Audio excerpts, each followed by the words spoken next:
Viewers, আপনারা জানেন অন্তর্বর্তীকালীন সরকার কিন্তু গত ৮ তারিখ অর্থাৎ গতকালই তারা কিন্তু শপথ গ্রহণের মধ্য দিয়ে দায়িত্ব গ্রহণ করেছেন।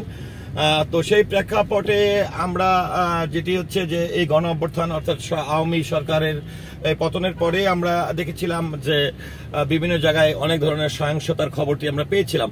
তো সেই প্রেক্ষাপটে আমরা যেটি হচ্ছে যে প্রত্যেকটা জিনিস আসলে সরকার একটি দায়িত্ব গ্রহণ করার পরে তার দায়িত্বটি পরিচালনা করার একটি সময়ের সাপেক্ষের ব্যাপার থাকতেই পারে। তো আজকে যেহেতু ৮ তারিখে সরকার গ্রহণ করেছে, তাদের দায়িত্বটি গ্রহণ করেছে অর্থাৎ শপথ গ্রহণ সম্পূর্ণ করেছে অন্তর্বর্তীকালীন সরকার।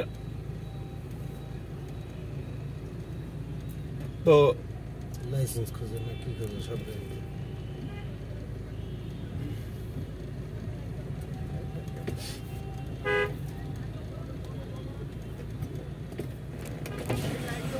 গাড়ি লাইটটা দিয়ে ওই টোন করে আর কেউ ধরবে না, তাহলে এই টোন করে নেন। তো ভিউয়ার্স, যেটি হচ্ছে যে আমরা দেখলাম যে ফার্ম গেটে আসার পরেই আমার যে গাড়িটি ছিল, ছাত্রছাত্রীরা যারা আসলে রাস্তায় ট্রাফিক হিসাবে কাজ করছেন, আমরা দেখেছি যে এই কয়েকদিনের মধ্যে অনেকের গাড়িতে অনেক টাকা পয়সা বিভিন্ন ধরনের ঘটনা কিন্তু ঘটেছে। তো সেই প্রেক্ষাপটে ফার্মগেটে আসার পর একটি ব্যতিক্রম চিত্র আমি যেটি দেখলাম যে যেরকমটা আমরা সাধারণত ক্যান্টনমেন্ট এরিয়াতে যখন যাই, গাড়ির গ্লাস যখন কালো থাকে তখন কিন্তু গাড়ির গ্লাস খুলে আসলে নিরাপত্তার স্বার্থে যেতে হয়। তো ঠিক এই বিষয়টি কিন্তু আজকে আমি ফার্মগেটে এসে আমি নিজেই সম্মুখীন হলাম। তো আমরা যেটি বলছিলাম যে ৮ তারিখে সরকার শপথ গ্রহণ করেছে। শপথ গ্রহণ করার পরে আসলে যদি বলতে চাই যে আজকে ৯ তারিখ, তো ৯ তারিখে হঠাৎ করে আমরা দেখতে পাচ্ছি যে সাম্প্রদায়িকতার একটি বিষয় প্রসঙ্গে চলে আসে এবং হিন্দু সম্প্রদায়ের তারা বলছে যে তাদের উপর সন্ত্রাসী বাহিনী বা কোনো একটি পক্ষ তাদের উপর বাড়িঘর মন্দির বিভিন্ন জায়গায় আক্রমণ করেছে এমন একটি দাবি নিয়ে কিন্তু তারা শাহবাগে তারা আন্দোলন করছে।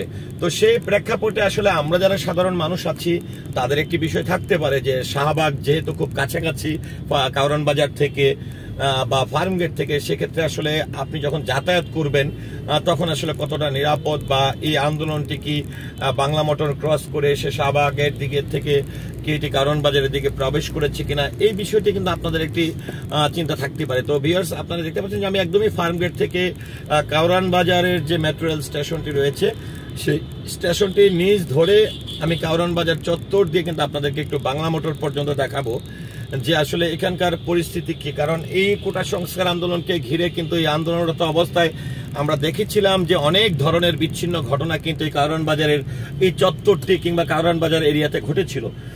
তো সেই প্রেক্ষাপটে যেহেতু সরকার দায়িত্ব গ্রহণ করেছে, সেই ক্ষেত্রে আসলে পরিস্থিতিটি কোন দিকে যাচ্ছে।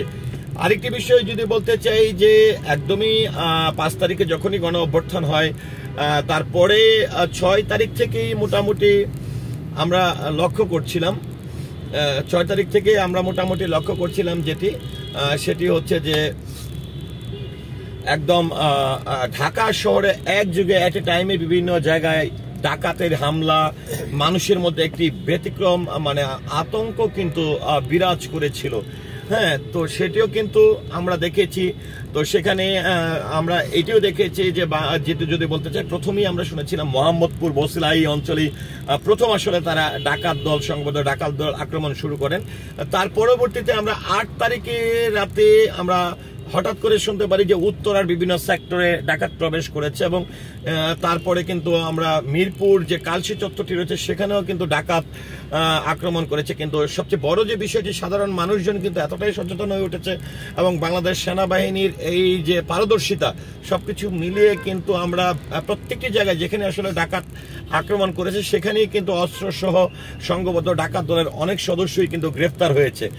তো সেই প্রেক্ষাপটে আজকে আসলে ৯ তারিখ, কারণ এটি সরকার অন্তর্বর্তীকালীন সরকারের একদমই দ্বিতীয় দিন এবং আজকে দেখেছি অন্তর্বর্তীকালীন সরকারের যারা আসলে শপথ গ্রহণ করেছেন তারা স্মৃতিসৌধতে যে সম্মাননা জানিয়েছেন, শহীদ মিনারে এসেও তারা সম্মাননা জানিয়েছেন।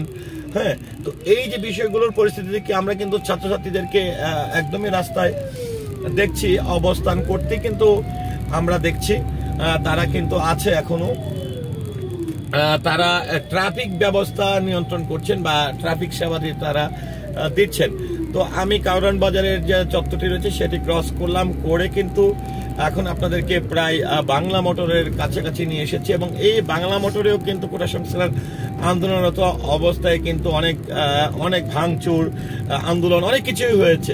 তো সেই প্রেক্ষাপটে আসলে এখানেও আইন শৃঙ্খলা পরিস্থিতি মোটামুটি ভালোই দেখছি। আর যেহেতু সাধারণ ছাত্রছাত্রীরা ট্রাফিক ব্যবস্থা নিয়ন্ত্রণ করছে এবং কর্মবিরতি দিয়েছে বাংলাদেশ পুলিশ, সেই ক্ষেত্রে ছাত্রছাত্রীদেরাই আসলে সেই দায়িত্বগুলো পালন করছে। তো ভিউয়ার্স, এই ছিল আসলে ফার্মগেট থেকে কারওয়ান বাজার পর্যন্ত হয়ে বাংলা মোটর পর্যন্ত আজকের রাস্তার চিত্র।